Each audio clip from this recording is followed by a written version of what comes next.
Bienvenidas, bienvenidos al Museo de la Mujer, centro de difusión de una nueva cultura de igualdad sustantiva entre mujeres y hombres. Hoy tenemos a una persona muy especial, muy querida y admirada, maestra de muchas de nosotras, la doctora Ana Lau Ibén, que es profesora investigadora en la Universidad Autónoma Metropolitana de la Unidad Xochimilco. Actualmente es coordinadora del doctorado en estudios feministas. Pertenece al Sistema Nacional de Investigadores y es investigadora con perfil PRODEP. Sus áreas de investigación giran en torno a la historia de los feminismos en México, del sufragio femenino y de los grupos organizados de mujeres a lo largo del siglo XX. Ha publicado y coordinado varios libros y artículos sobre la historia de mujeres en la Revolución Mexicana, la manera en que se reconoció el sufragio en el país y también sobre la ciudadanía. Entre sus publicaciones se cuentan Espacios de Transformación y Cambio, Historia de los Movimientos Feministas, un libro muy importante porque el feminismo se ha desarrollado en todo nuestro país y a veces no sabemos qué pasó en los estados. Y ahí yo quiero agradecerle nuevamente su generosidad porque nos invitó a varias mujeres de diferentes estados a colaborar en este libro y con mucha alegría, pues ahí está el estado de Hidalgo. Y también, pues, un diccionario indispensable en nuestra vida, que es el Diccionario Enciclopédico del Feminismo y los Estudios de Género en México, que también es una gran referencia para muchas de las que nos interesa este tema, así como el libro de Rupturas y Continuidades, Historia y Biografías de Mujeres, en donde ella nos sigue demostrando y nos sigue inspirando para buscar en nuestra historia a tantas mujeres mexicanas que han hecho muchas ideas y que también han trabajado en diferentes espacios. Así que, querida doctora Ana Laula, le damos la gran bienvenida y será un gusto escucharla en esta conferencia sobre las mujeres en la Revolución Mexicana. Bienvenida. Gracias, Elvira. Les agradezco al Museo de la Mujer la invitación por estar aquí. El lunes se conmemora la Revolución Mexicana y lo que les voy a hablar hoy es si representó la Revolución Mexicana un cambio para las mujeres, ¿sí? Y para eso voy a acercarme levemente a la historiografía sobre las mexicanas, ¿sí? Y me voy a permitir leerlo y hablar un poco sobre este tema. E inicio. Hace algunos años escribí un artículo que daba cuenta de los textos que se referían a la participación de las mujeres en la Revolución de 1910-1917. Ahí ponía yo el énfasis en el papel que jugaron las mujeres en la lucha armada, quiénes fueron algunas de ellas, cómo participaron y quiénes las mencionaban en libros y artículos. Además, analicé obras aparecidas hasta los años 90. Las cosas han cambiado el día de hoy y de entonces a la fecha, los libros claves como el de Ángeles Mendieta, el artículo de Frederick Turner y el libro de Sherlyn Ann Soto, por mencionar solo algunos, ahora han aparecido más investigaciones que tratan de la participación de las mujeres en la lucha armada en distintos entornos. Los trabajos sobre investigación feminista con el punto de vista de la metodología feminista en la Revolución Mexicana han ayudado a comprender mejor el fenómeno del caudillismo en hombres y en mujeres, así como la participación de las mujeres en las luchas agrarias, en los diferentes movimientos sociales registrados después del Porfiriato. Rebeldía genérica y política aparecieron simultáneamente. De ahí la necesidad de buscar una nueva periodización del siglo XX en la que se tome en cuenta a las mexicanas como combatientes y activistas capaces de incitar cambios en la condición de las mujeres y sus relaciones entre los géneros.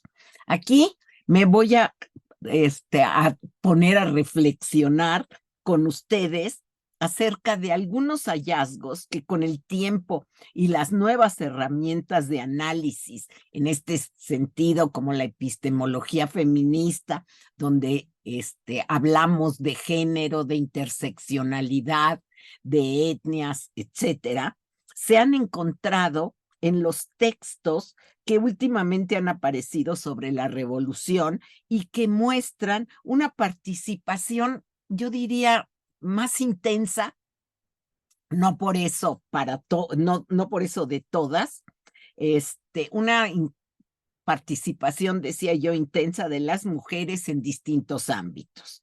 Y por ello, para el título de mi charla, me he permitido parafrasear en el título a John Kelly Gadol y a Ana Macías, quienes han tratado de responder a la pregunta acerca de si los cambios importantes en la historia han repercutido de igual manera en las mujeres que en los hombres. Quiero ver si verdaderamente, y eso es lo que voy a tratar en el día de hoy, si de veras hubo cambios que se noten a partir de la participación de las mujeres en la revolución. Quiero decirles que la historia de México no puede entenderse sin la participación de las mujeres en momentos claves de la historia. Yo siempre digo que las mujeres hemos estado ahí, yo no estaba en la revolución, pero es como si estuviéramos ahí.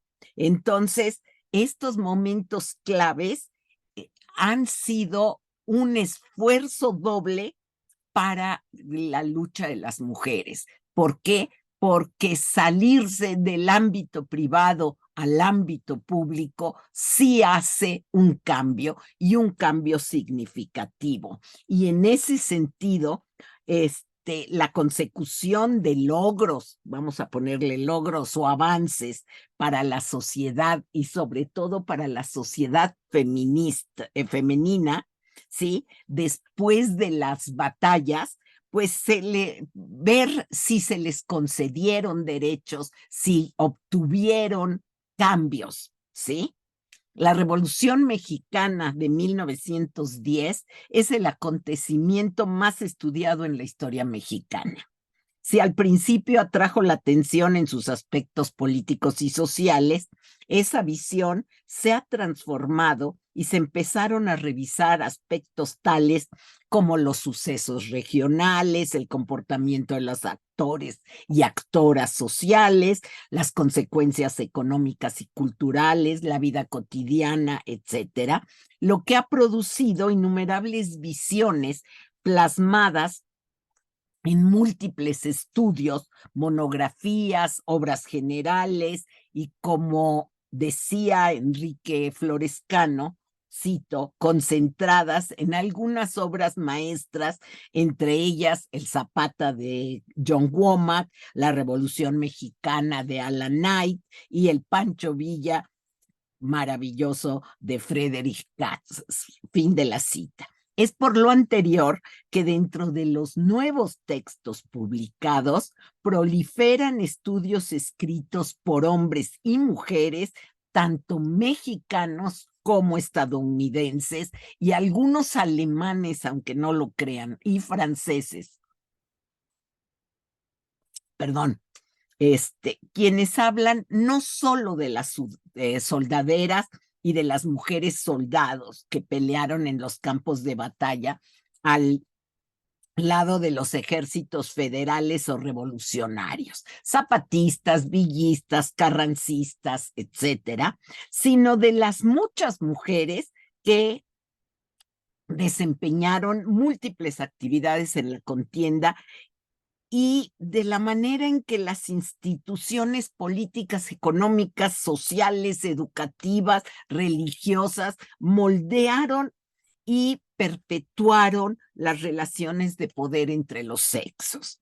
Vale mencionar que los seguidores de la historiografía tradicional de la revolución en general no tomaron en cuenta a las mujeres, ni como integrantes de los ejércitos, como mujeres soldados, y lo que más llamó su atención fue el papel de las adelitas, y las pongo entre comillas, soldaderas o seguidoras de sus esposos o compañeros, y solo en ocasiones las mencionan como habitualladoras de los ejércitos. No hubo mención de las periodistas, de las maestras, de las mujeres políticas. La nueva historiografía, por su parte, ha empezado a explorar la historia de las mujeres en la búsqueda de los grupos subalternos, de las sin voz, por ejemplo, para dar cuenta de las diferencias de género imperantes en la guerra y analizar la participación femenina en los diferentes frentes de batalla, pero también en aspectos relativos al comportamiento social, a las prácticas sexuales, al matrimonio, la familia, la educación, su comportamiento en el campo, así como la violencia sexual a la que estuvieran expuestas. En general, se observan los grupos sociales como parte integrante de un México cambiante y pluricultural. En los años 80 y 90 se dio una promoción a la apertura de archivos municipales y estatales, además de que la historiografía regional cobró un renovado impulso a partir de las políticas de descentralización estimuladas por el gobierno federal. La creación y apoyo a proyectos institucionales de formación, profesionalización y especialización en historia y ciencias sociales en los estados de la República y el estímulo a nuevos centros de investigación y universidades estatales brindó la posibilidad para renovar a los regionalistas y revisionistas desde los estados de la República, y con ello se han desarrollado otras visiones históricas.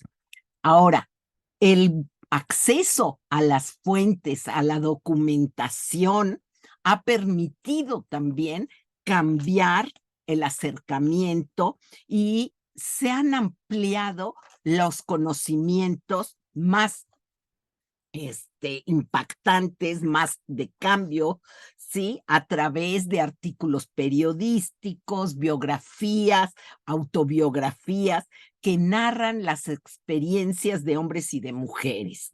Además, se han encontrado archivos personales, locales, regionales y también repositorios que siguen siendo fundamentales, como el Archivo General de la Nación y, claro, el archivo de la Secretaría de la Defensa Nacional, que en el ramo de veteranos contiene los nombres y las acciones de quienes reclamaron su derecho a la veteranía y en donde aparecen muchas mujeres. En este sentido, la historiadora Marta Eva Rocha hizo su gran, vamos a poner, su gran investigación sobre las mujeres veteranas a partir de la revisión de los archivos de la Secretaría de la Defensa Nacional. Ahora, al referirnos a las mujeres, hay que decir que aquellas que intervinieron en la revolución provenían de todas las clases sociales y se ocuparon de variopintas actividades, desde quienes organizaron grupos que defendían los ideales revolucionarios, que enarbolaron algunos de los principales impulsores, además ayudaron y apoyaron redactando planes y programas, se integraron a la lucha, tomaron las armas, o como ya dijimos, siguieron al esposo o al amante, otras sirvieron de contrabandistas, ya que por razones de género podían pasar desapercibidas. Encontramos también a las enfermeras que organizaron hospitales en campaña. Una de ellas, nada más por mencionarle, el grupo Ácrata con las brigadas de la Casa del Obrero Mundial. Las soldaderas, por su parte, pertenecían a la clase baja, rural y urbana de la sociedad mexicana. Y mientras las mujeres más acomodadas podían evitar involucrarse en los sucesos de la revolución, para las soldaderas no cabía otra posibilidad de participar. Eran mujeres que acompañaban a sus esposos. Hay que decir, y eso lo dice Womack además, que los combatientes no aceptaban, muchos de ellos, ir sin las esposas, inclusive con los hijos. Las esposas les lavaban la ropa, los seguían, los apapachaban, les puedo decir, ¿sí? Y les ayudaban en la lucha, ¿sí? Ejercían infinidad de funciones como abastecedoras, cocineras, concubinas, lavanderas, enfermeras, cuidaban de los hijos, como les dije, contrabandeaban armas, vituallas e información. Las soldaderas formaron una parte indispensable de la revolución. Cuidaban y apoyaban a los hombres en situaciones inmensamente extremas. Es más, sin la ayuda de las mujeres, los combatientes no se hubieran podido mover con la misma rapidez, considerando que aparte de hacer las tareas diarias, ellas les ayudaban a cargar el equipo. Con el comienzo de la revolución, estalló un estado de excepción y las normas de la sociedad desaparecieron poco a poco. Eso hizo posible que las soldaderas pudieran unirse con un hombre que no era su esposo porque había muerto, ¿sí? O las había abandonado, ¿sí?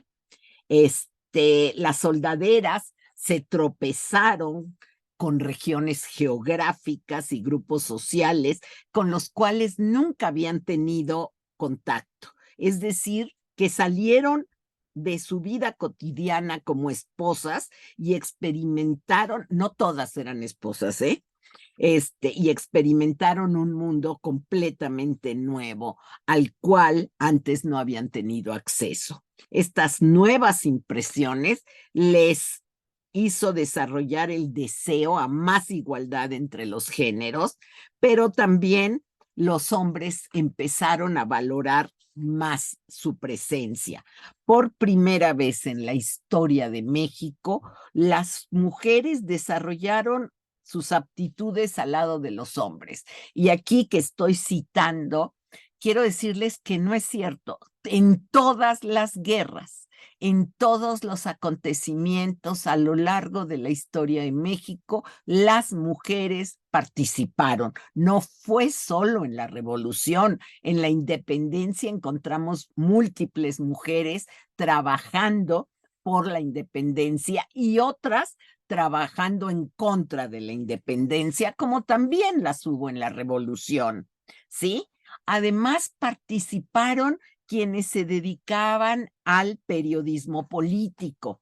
Se integraron a los clubes liberales y pelearon y escribieron diatribas en contra del gobierno de Porfirio Díaz. Se comprometieron con los movimientos de oposición, fundando organizaciones que protestaban contra los abusos del régimen y algunas de ellas promovían la efectividad del sufragio y la no reelección. Y van de todos modos a demandar el derecho a la ciudadanía a través del sufragio para ellas. No todas, pero sí hubo mujeres que a lo largo de estos 10 años estuvieron promoviendo el sufragio. Por su participación, el sufragio era fundamental, ¿sí? Periódicos y semanarios como Vesper, dirigido por Juana Belén Gutiérrez de Mendoza, La Corregidora, de Sara Estela Ramírez, la mujer moderna de Andrea Villarreal y muchas otras más,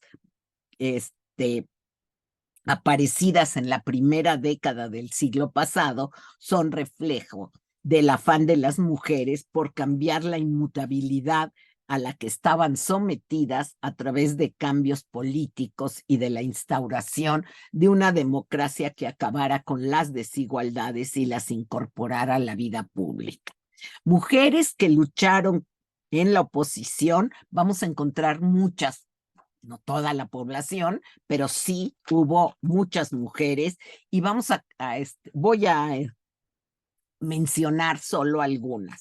Ya mencioné a Juana Belén Gutiérrez de Mendoza, a una que es importantísima, que fue Dolores Jiménez y Muro, a Carmen Cerdán, que es nuestra mujer de la revolución, a Elisa Cuña Rossetti, a María Arias Bernal, a María Hernández Zarco, a Hermila Galindo, que fue la feminista de la revolución, a Elena Torres, que es una de las más importantes, y otras más, y cada una de ellas ha sido ya estudiada y conocemos su accionar a través de la pluma de historiadoras, sobre todo historiadoras, que han develado las facetas antes no documentadas sobre la vida de estas mujeres. De todos modos, hay faltantes que se deben cubrir y poco a poco las nuevas historiadoras, las jóvenes historiadoras, están recopilando esas fuentes y escribiendo sobre estas mujeres. Las combatientes o mujeres en lucha. El asesinato de Madero en 1913 y la entronización de Victoriano Huerta en el poder empujaron a las mujeres también a tomar partido por alguna de las facciones en pugna. Zapatistas, villistas, carrancistas, había muchas más, hablo de las tres más importantes. Las mujeres se aprestaron al combate desde las trincheras de su género. Se fueron a la bola y se involucraron como mujeres soldadas, muchas de ellas llevando la domesticidad a cuestas. Seguramente la mayoría de ustedes ha visto esas fotografías en donde las mujeres están en la parte de arriba de los trenes con el metate, con las gallinas, con los hijos, etcétera, llevando ahí sí, por eso digo, la domesticidad a cuestas. Sin ellas no hubiera podido, y eso lo digo yo, hacerse la revolución. ¿Por qué? Porque esos ejércitos no eran ejércitos formales y quienes cocinaban eran las mujeres. Ahorita vamos a ver, quienes levantan a los muertos eran las mujeres, quienes toman el fusil también eran las mujeres. Y esto, el fusil de los que ya habían fallecido, y esta domesticidad las hace salir y andar de la vida privada a la vida pública. Y eso es una de los logros de la revolución y sobre todo para las mujeres, ¿sí?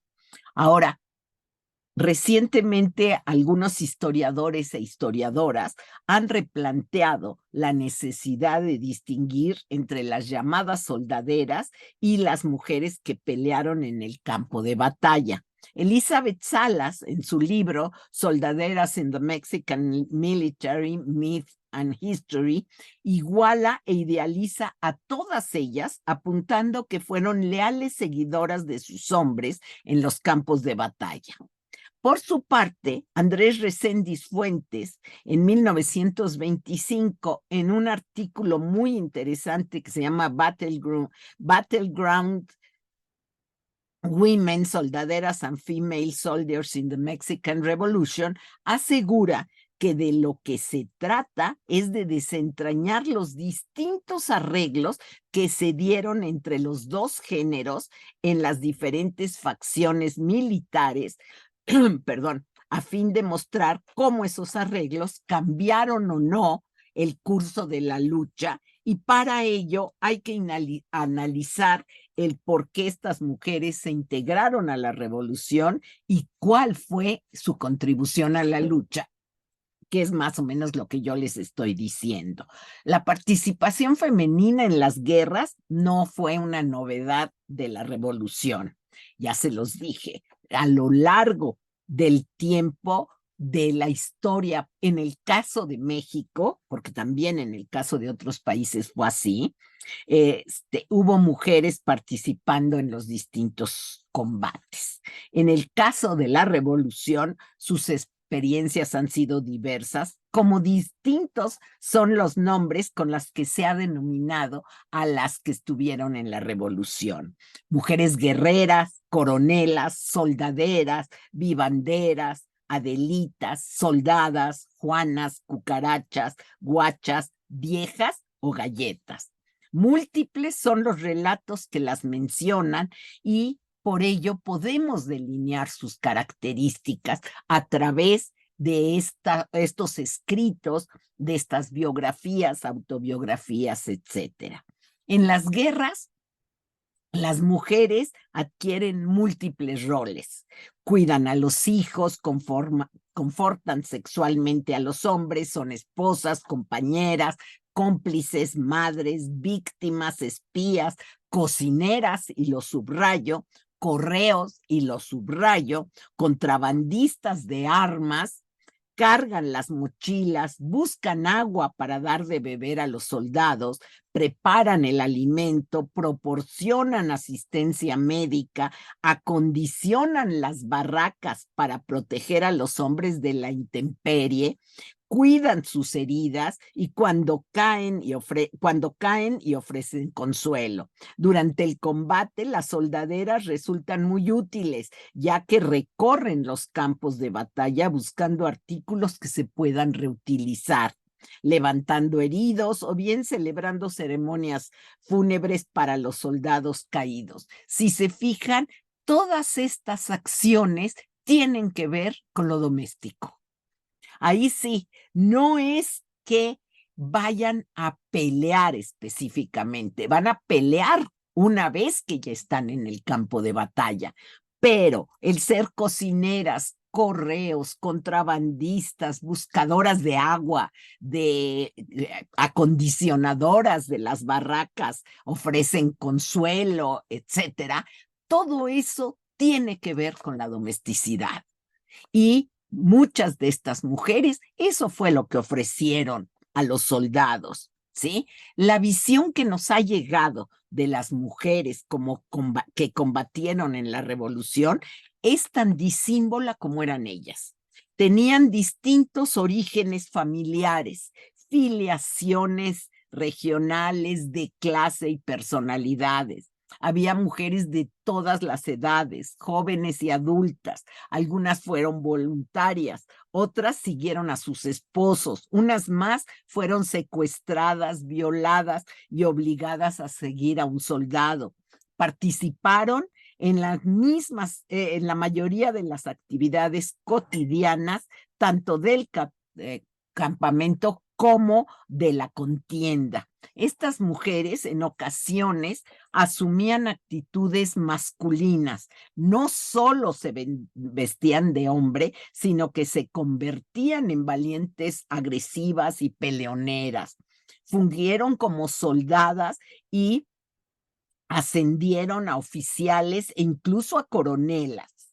Gustavo Casasola, en su libro de la historia gráfica de la Revolución Mexicana, dice, y cito, que la soldadera necesita masculinizarse completamente en lo exterior y en lo interior. Vestir como hombre y conducirse como hombre, ir a caballo, resistir las caminatas y a la hora de la acción demostrar con el arma en la mano que no es una soldadera, sino un soldado, y yo diría una soldada. En cambio, la soldadera es la que no pierde, dice Casasola, no pierde su feminidad, es esposa, madre y víctima. Camina en la retaguardia con los enseres de cocina a la espalda si es que no lleva al crío. Muchas llevan al hombro la carabina del Juan. Acuérdense que el Juan era el típico soldado del no revolucionario, sino federal, pero así se les llamaba a las mujeres que seguían a su hombre. En este sentido, entre los nuevos acercamientos surgidos en el estudio de las mujeres en la revolución, aparece el tema de la sexualidad y del travestismo de algunas de las contendientes. Gabriela Cano ha estudiado en varios artículos el caso del coronel Amelio Robles, aportando elementos para conocer las identidades transgenéricas que se identifican con la masculinidad. Cano habla de la necesidad de distinguir entre quienes se vistieron de hombre para protegerse de la violencia sexual y quienes, para acceder a grados militares en el ejército y comandar tropas, también se vieron forzadas a trasvestirse de hombres. Y el caso de Amelio Robles, quien fue que ella transformó su identidad femenina al construirse una apariencia masculina. Y logró, Amelio, que se le reconociera como hombre y murió como hombre. O sea, logró cambiar yo no sé si fue el primero, pero parece ser que sí, que fue el primero que logró cambiar su identidad y su, ¿cómo se llama? Acta de nacimiento, perdón. Ahora, contamos con ejemplos de mujeres que adoptaron identidades masculinas durante la guerra, como la llamada Pepita Neri, que era Ricarda Centeno, quien combatió con los zapatistas y fue considerada como sanguinaria. Y cito: con 2 cananas repletas de balas cruzadas sobre el pecho a la granadera, pistola y puñal al cinto y jefaturando un puñado de hombres con los que hacía temblar hasta los más desalmados. Fin de la cita. De Encarnación Mares se cuenta que se dio de alta en 1913 en el 10º Regimiento de Caballería que comandaba el general Jesús Carranza, y lo mismo hizo su marido Isidro Cárdenas, quien llegó a capitán primero. Ella demostró su valentía en la batalla de Lampazos, lo que le valió ser designada como abanderado, no abanderada, pues, dicho sea de paso, cito, vestía de hombre, engrosaba la voz para hablar y llevaba el pelo corto. Fin de la cita. Además, llevó a cabo incontables hazañas que le valieron poco a poco promociones a cabo, a sargento segundo y a sargento primero. Otra mujer fue Petra Ruiz, quien masculinizó su nombre a Pedro Ruiz. Ella se incorporó a las filas revolucionarias en Acapulco durante 1913 para pelear contra los federales. En 1914, Carranza pasaba revista al batallón al que pertenecía el teniente Pedro Ruiz. Dando un paso al frente, exclamó, cito: señor presidente, como ya no hay pelea, quiero pedirle mi baja del ejército. Pero antes quiero que sepa usted que una mujer le ha servido como soldado. Estos ejemplos no están completamente estudiados a fondo y dan pie a que se examinen prácticas sexuales de forma diferente y se estudie con mayor detenimiento las identidades sexuales y las percepciones del cuerpo femenino. Mientras algunas mujeres tuvieron que masculinizarse para poder participar, Otras entraron a la lucha desempeñando actividades de difusión, como las hermanas Sara y Guadalupe Aguayo en Córdoba, Veracruz, que fungieron como encargadas de la oficina de telégrafos que mantenía comunicación entre las fuerzas constitucionalistas de las regiones cercanas al puerto. Otro aspecto no abordado todavía son los análisis que se han hecho, todavía no, sobre estas mujeres que participaron de otra manera. También estuvieron quienes lograron grados militares mediante su trabajo, como por ejemplo las enfermeras María Luisa Bandera Araiza, quien operó en Veracruz, Hidalgo y Morelos, particularmente en la ambulancia militar que perteneció a la brigada Azuara, así como Carmen Balmaceda, viuda de Martínez del Cañizo, quien fungió como enfermera de la División del Noroeste. Ahora bien, hubo otras como Rosa Padilla, quien militó en las filas del Ejército Libertador del Sur de Zapata desde 1912 y ascendió hasta capitana primera de caballería y agente confidencial a las órdenes de Pedro Bernal, y se retiró en 1919 con la muerte de Zapata. Otras más ayudaron a la causa con dinero, provisiones y pertrechos. Quiero decirles que todo esto que les estoy leyendo ahora lo saqué del archivo histórico de la Defensa Nacional. O sea, son los expedientes de estas mujeres, que yo, por supuesto, hice más cortos, para mostrarles a estas mujeres que sí participaron en diferentes aspectos y sucesos de la revolución. Ahora, hubo también quienes ayudaron a la causa con dinero, provisiones y pertrechos, como Delfina Arzapalo, viuda de Avitia. Nótese que las viudas participan, como ya no tienen marido, esposo o quien las patrocine, qué horror, pero eso hizo que pudieran participar con mejores procesos. Así como ayudar a la causa con dinero, etcétera, la zapatista Ángela Gómez Saldaña sirvió como agente confidencial de Emiliano Zapata, conduciendo pertrechos de guerra de un campamento a otro. También Soledad Ramírez Alvarado fue correo confidencial y propagandista.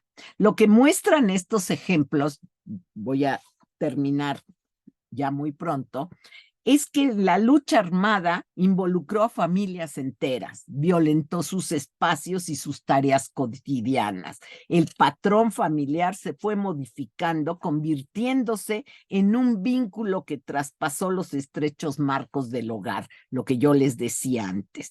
Las esposas y compañeras, además de resguardar el ámbito doméstico, cuidar a los hijos y reconfortar a sus hombres cuando estos eran perseguidos o encarcelados, los reemplazaban en las tareas de promoción revolucionaria. Temas como la violencia hacia las mujeres y la prostitución no han sido abordados de forma sistemática, y se sabe que muchas de estas mujeres que se integraron tuvieron que actuar como prostitutas porque no les quedaba otro remedio al haber sido violadas, ¿sí?